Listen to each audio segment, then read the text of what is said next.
नमस्कार, आपका स्वागत है सुरागीलाल न्यूज चैनल के उत्तराखंड बुलेटिन में।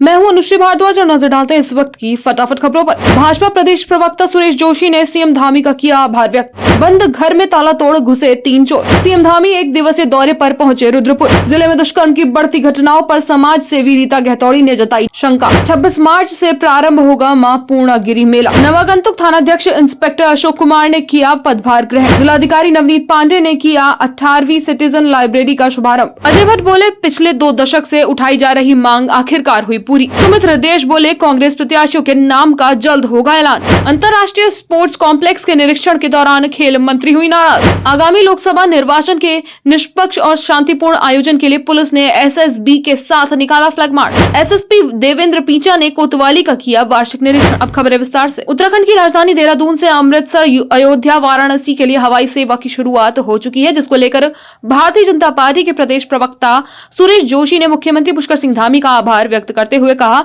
कि धामी सरकार के प्रयास से देहरादून से पिथौरागढ़, हल्द्वानी, पंतनगर, चंपावत की हवाई सेवा की शुरुआत के बाद मुख्यमंत्री धामी के प्रयास से केंद्र सरकार के द्वारा देहरादून से अमृतसर, अयोध्या, वाराणसी की भी हवाई सेवा का शुभारंभ हो गया है। जिस तरह से प्रदेश और देहरादून से देश के इन बड़े धार्मिक स्थलों से एयर कनेक्टिविटी की शुरुआत हुई है। देहरादून से संवाददाता सुनील राज की रिपोर्ट। देखिए, जब से माननीय पुष्कर सिंह धामी जी इस प्रदेश के मुख्यमंत्री बने हैं, वो हर स्तर पर, चाहे वो एयर कनेक्टिविटी का स्तर हो, चाहे रोड का स्तर हो, चाहे रेलवे का स्तर हो, हर स्तर पर जो है कि एक एक चीज को बारीकी से देख करके उस पर काम कर रहे हैं।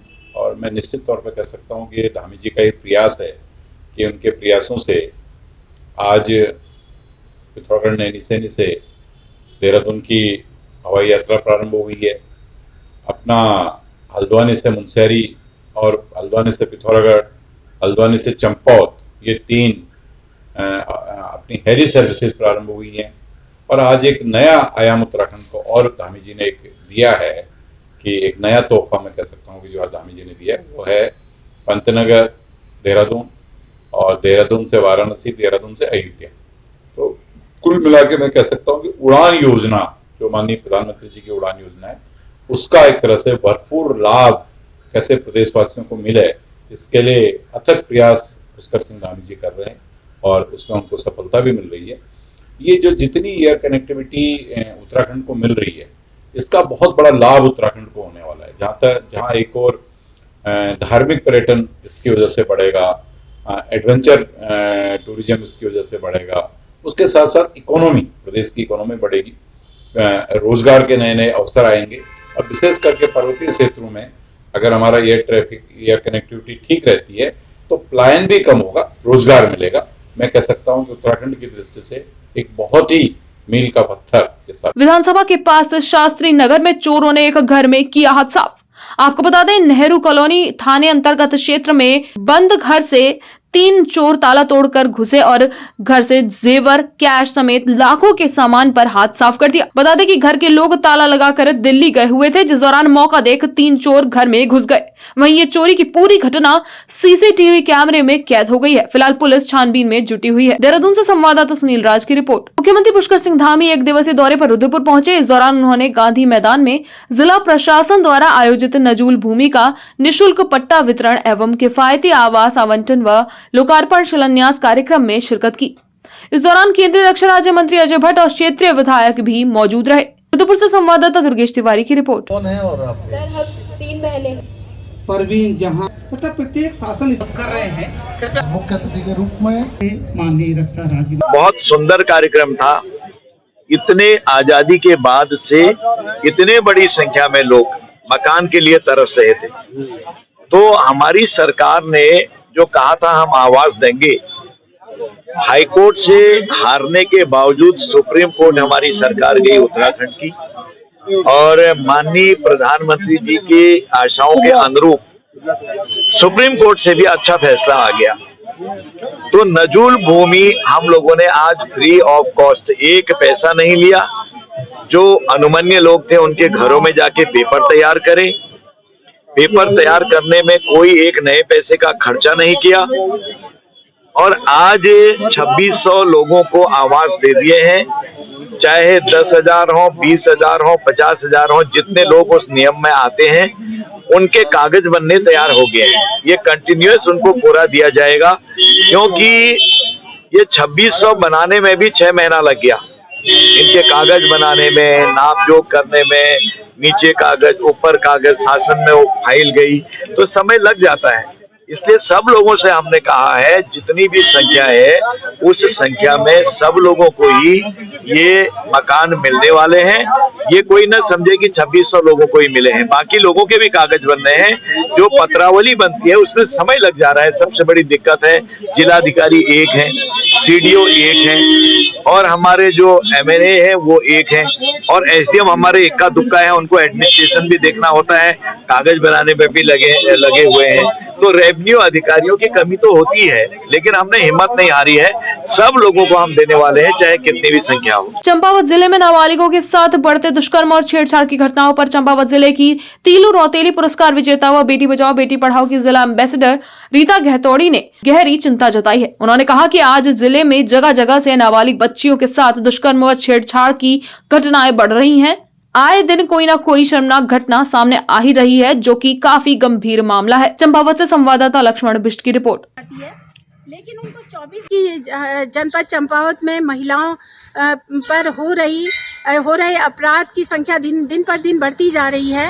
विगत दिवस रीठा साहिब एवं पार्टी में बालिका के गर्भवती होने का मामला आया है, जो बेहद चिंताजनक है। शासन प्रशासन ने इस पे अंकुश लगाना चाहिए। कहाँ है मुझे पहचानने वाले लोग? मेरे अपने मेरे साथ कहाँ है? सब कुछ बिक रहा उनके सामने। योग्यता, उपाधि, परिश्रम नहीं, इस बाजार की वस्तु नहीं हूँ मैं। मुझे बेचा या खरीदा नहीं जा सकता कभी। गुलामी किसी हालत में कबूल नहीं करूंगी मैं। ये भी बेहद चिंता का विषय है कि इस पे कोई कार्रवाई अभी तक नहीं हुई है। महिलाओं, एक तरफ से कहा जाता है कि महिलाएं सुरक्षित हैं, महिला सशक्तिकरण का दावा किया जाता है। महिलाएं कहां पर सुरक्षित हैं, जब दिन पर दिन ये अपराध बढ़ते जा रहे हैं? इन पर अंकुश क्यों नहीं लग पा रहा है? प्रशासन से मेरा यही कहना है कि अपराधी को तुरंत गिरफ्तार कर सख्त से सख्त सजा इनको दी जाए। महिलाओं को इस हिंसा और अपराध के लिए आगे आना चाहिए। जिले की समस्त महिलाओं से मेरा अनुरोध है, जो भी जागरूक महिलाएं हैं उनको आगे आना चाहिए, उनके संरक्षण के लिए आगे आना चाहिए। बोलना चाहिए कि उनको जो भी डायल नंबर है पुलिस के उनको उस नंबर पर डायल होना चाहिए और तुरंत उनको न्याय मिलना चाहिए। चंपावत जिले के उत्तर भारत के सुप्रसिद्ध शक्तिपीठ मां पूर्णागिरि मेले 2024 को लेकर महत्वपूर्ण बैठक जिलाधिकारी नवनीत पांडे की अध्यक्षता में संपन्न हुई। आपको बता दें, मां पूर्णागिरि मेला 26 मार्च से 15 जून तक कुल 82 दिनों तक आयोजित होगा। टनकपुर से संवाददाता लक्ष्मण बिष्ट की रिपोर्ट। सिटीज़न लाइब्रेरी है और यहीं के सिटीजन्स की तरफ से इसको पहल की गई है, तो ये बहुत अच्छी पहल है। हमने एक प्रयास किया था, हमने एक राजकीय पुस्तकालय जनपद मुख्यालय में खोला था और एफर्ट्स किए थे कि साहब उसमें हम कुछ बच्चों के लिए पढ़ने का एक माहौल बना सकें। और मुझे अच्छी बात है कि वो तो एक ही हमने खोला, लेकिन उस प्रयासों से, यहाँ के स्थानीय संभ्रांत नागरिकों के प्रयासों से अब ये सिटीजन्स लाइब्रेरी का भी मुझे बताया गया शायद 21 या 22 अब यहाँ पे खुल चुकी हैं। तो सराहनीय प्रयास है। आजकल की यंग जनरेशन है, उनके पास हमारे पास इन्फॉर्मेशन बहुत है, लेकिन एक पढ़ने का माहौल नहीं मिल पाता है। घर आजकल छोटे हो गए हैं, घरों में डिस्टर्बेंसेस बहुत होती हैं, टीवी है, मोबाइल है। तो इस तरह की रीडिंग रूम्स का जो एक कॉन्सेप्ट है, ये बहुत बढ़िया एक एफर्ट है जहाँ के बच्चे आ सकें। कंपटीशन का ज़माना है, बच्चे एक दूसरे को देखते भी हैं, पढ़ते हुए, उससे भी एक मोटिवेशन मिलता है, एक दूसरे से सीखते भी हैं, और एक जो टीम स्पिरिट बनती है और एक जो एक स्टडी सर्कल बनता है, तो वो मुझे लगता है ये सिटीजन लाइब्रेरी जो है वो सारे उद्देश्यों से पूरा करती है। हम लोग इनके जो हमारे फंड्स फाउंडेशन की तरफ से ये प्रयास हुआ है, उसको हम शुभकामनाएं भी देते हैं, और हमारे एडमिनिस्ट्रेशन की तरफ से जो भी इसमें लॉजिस्टिकल सपोर्ट हो सके हम लोग जरूर प्रयास करेंगे। लोहाघाट थाने के एसओ सुरेंद्र सिंह कोरंगा के पार्टी स्थानांतरण के बाद मंगलवार को लोहाघाट थाने के नए थानाध्यक्ष इंस्पेक्टर अशोक कुमार ने पदभार ग्रहण किया। इंस्पेक्टर अशोक कुमार ने कहा कि उनका मुख्य फोकस लोहाघाट थाना क्षेत्र में नशे के कारोबार व कारोबारियों का सफाया करना है। लोहाघाट से संवाददाता लक्ष्मण बिष्ट की रिपोर्ट। आपका चारा मुख्य फोकस रहेगा, जो स्नैक और चरस का काम करने वाले हैं और जितने उससे संबंधित जुड़े हुए अपराधी हैं उनका फोकस रहेगा, ताकि जो है इन लोगों को जो अपराधी हैं उन्हें जल्द से जल्द पकड़ा जाए। और इसमें हमें मेरा जो है जनता से अनुरोध भी है और अपील भी है कि इसमें हम लोगों का पुलिस का दिल से साथ देंगे ताकि हम लोग इसमें अपनी जो हम मुहिम चलाएंगे इसमें हम सक्सेस हो जाएं। और सक्सेस होंगे क्योंकि पब्लिक चाहेगी और पब्लिक चाह भी रही है कि इसमें का खात्मा हो, ताकि अनुशासन में रहें और अपनी ड्यूटी तन मन से निभाएं। किसी को कोई शिकायत नहीं आनी चाहिए, पब्लिक से अच्छा व्यवहार करें, बस यही मेरा होता है। और यातायात व्यवस्था के लिए मैंने अभी यातायात वालों को बुलाया था, जो हमारे मेन पॉइंट है उन्हें चिन्हित करेंगे और इस संबंध में जो है कोशिश करेंगे कि जो है यातायात व्यवस्था सुचारू रूप से चल सके। चेतावनी किया, उन्हें किसी रूप में बख्शेंगे नहीं।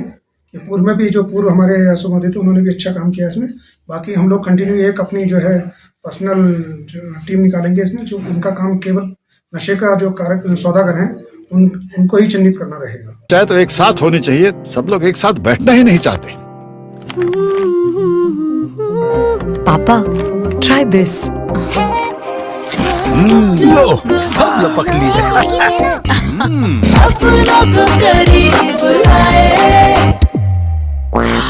ये क्या हाल कर दिया है रूम का? बस कल से चाय मेरे रूम में। देवर पर नमकीन। मंगलवार को चंपावत जिले के टनकपुर में पहाड़ सिटीजन लाइब्रेरी की 18वीं लाइब्रेरी का शुभारंभ जिलाधिकारी चंपावत नवनीत पांडे द्वारा टनकपुर के नेहरू मार्केट में किया गया। इस अवसर पर जिलाधिकारी ने लाइब्रेरी में विभिन्न प्रतियोगी परीक्षाओं की तैयारी कर रहे बच्चों को परीक्षा से संबंधित विभिन्न टिप्स भी दिए। संवाददाता लक्ष्मण बिष्ट की रिपोर्ट। 15 जून के मध्य में इस वर्ष जो है श्री पूर्णागिरि मेले का आयोजन किया जाएगा, तो उसी की तैयारियों की आज समीक्षा बैठक की गई थी और ये देखा कि सर इसमें जो मुख्य व्यवस्थाएं हैं इस वर्ष जिला पंचायत द्वारा की जानी है। तो जिला पंचायत ने जितने भी टेंडर्स आदि की प्रक्रिया थी वो पूर्ण कर ली गई है। समीक्षा के दौरान कुछ सुझाव विभागीय डिपार्टमेंट से आए थे, विशेषकर अग्निशमन को लेके, सुरक्षा व्यवस्था को लेके, पेयजल को लेके। तो वो छुटमुट कार्यों के लिए जो संबंधित कार्यदायी संस्था हैं उनको निर्देश दिए गए हैं। हमें उम्मीद है कि इस बारी जो मेला होगा वो पहले से जो होगा और व्यवस्थित होगा और ऑर्गेनाइज रूप से होगा।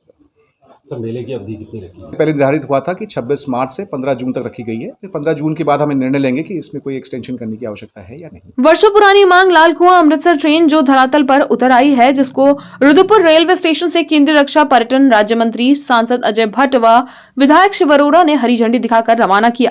इस पर केंद्रीय रक्षा पर्यटन मंत्री अजय भट्ट ने कहा कि पिछले 2 दशक से भी अधिक समय से तराई के लोगों द्वारा मांग की जा रही थी, जिसमें धार्मिक, सामाजिक, व्यापारी वर्गों द्वारा लगातार पत्र प्राप्त हुए, जिन्हें गंभीरता से लेते हुए इस विषय को उन्होंने संसद में भी उठाया और इस मांग को लेकर प्रधानमंत्री नरेंद्र मोदी से लेकर रेल मंत्री अश्विनी वैष्णव को लिखित पत्र दिए। रुद्रपुर से संवाददाता दुर्गेश तिवारी की रिपोर्ट।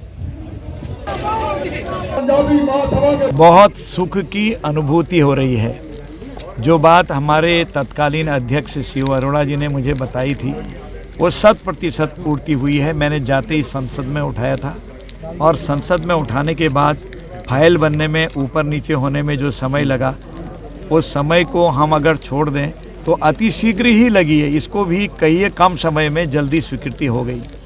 अभी मैंने अपने रेल मंत्री जी से, प्रधानमंत्री जी से निवेदन करा कि जब हो ही गई फाइल तो इसका जियो होने में विलम्ब कैसा हो रहा है।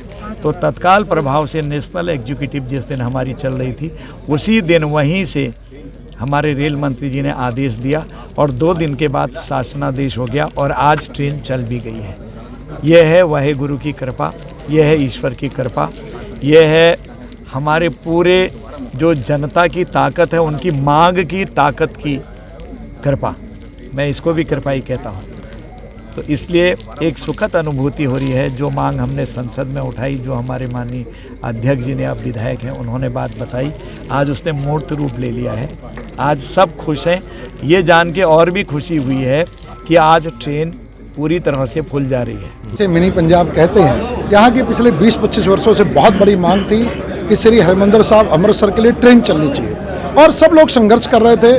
जब मैं जिलाध्यक्ष था, माननीय अजय भट्ट जी सांसद बन के आए तो 14 जुलाई को ही मैंने एक प्रस्ताव दिया था कि यहाँ की ट्रेन चलनी चाहिए। निरंतर अजय भट्ट जी के माध्यम से हम प्रयास करते रहे और अजय भट्ट जी के विशेष प्रयासों से ये ट्रेन आज आरंभ हुई है। माननीय मुख्यमंत्री पुष्कर सिंह धामी जी का विशेष आशीर्वाद इस ट्रेन को रहा, उन्होंने विशेष प्रयास किए और आज ये ट्रेन आरंभ हो गई है। पूरे क्षेत्र में बहुत आनंद है, बिल्कुल फुल होके आज ये ट्रेन यहाँ से गई है। यहाँ से श्री हरिमंदिर साहिब में श्रद्धालु जा सकेंगे, राधा स्वामी में जितने हमारे राधा स्वामी में आस्था रखने वाले व्यास जी वो जा सकेंगे, जो हमारे सैनिक है हर उत्तराखंड के परिवार में वो सीमाओं पर जा सकेंगे। तो इस ट्रेन का बहुत बड़ा लाभ मिलने वाला है। मुझे आत्मसंतुष्टि है कि जो मैंने एक संकल्प लिया था जब मैं विधायक बनने जा रहा था, तो मेरे 13 बिंदुओं में एक बिंदु ये भी था कि यहाँ से एक ट्रेन भी चलनी चाहिए। तो कल नजूल का काम भी पूरा होने जा रहा है और आज ये ट्रेन भी आरंभ हो गई है। मैं आभार व्यक्त करता हूँ अजय भट्ट जी का, जिन्होंने एक संकल्प के साथ हमारी इस मांग को पूरा कराया। मैं आभार व्यक्त करता हूँ माननीय मुख्यमंत्री पुष्कर सिंह धामी जी का। मैं आभार व्यक्त करता हूँ देश के यशस्वी प्रधानमंत्री नरेंद्र मोदी। चाहे तो एक साथ होनी चाहिए, सब लोग एक साथ बैठना ही नहीं चाहते। पापा ट्राई दिस। लो सब लपक लिए।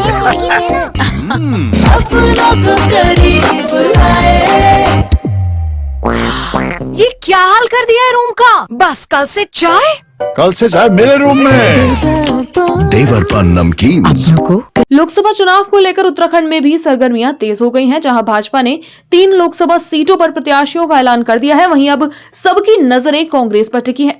हालांकि आज दिल्ली में कांग्रेस आलाकमान की स्क्रीनिंग कमेटी की बैठक हुई, जिसमें उत्तराखंड की 5 सीटों के लिए प्रत्याशियों के नाम पर मंत्रणा होने की संभावना है, जिसे लेकर हल्द्वानी विधायक सुमित्र देश ने कहा कि सभी का पक्ष लेकर जल्द ही कांग्रेस पार्टी अपने उम्मीदवारों का ऐलान करेगी।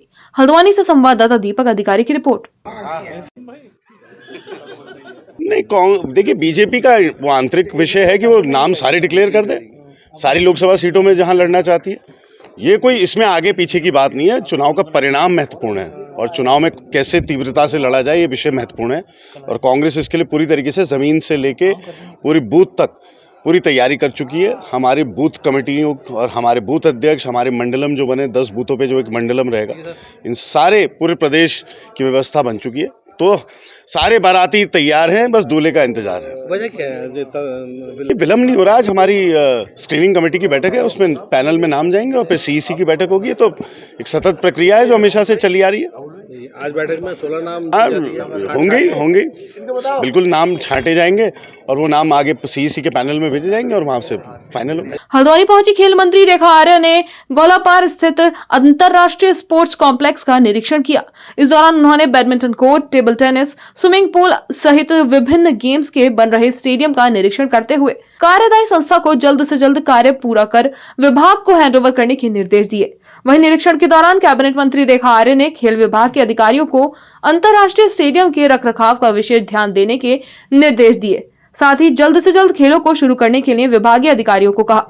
वहीं इस दौरान टेबल टेनिस कोर्ट की जर्जर हालत को देखकर खेल मंत्री रेखा आर्य नाराज हो गई और अधिकारियों से उसे सही कराने को कहा। हल्द्वानी से संवाददाता दीपक अधिकारी की रिपोर्ट।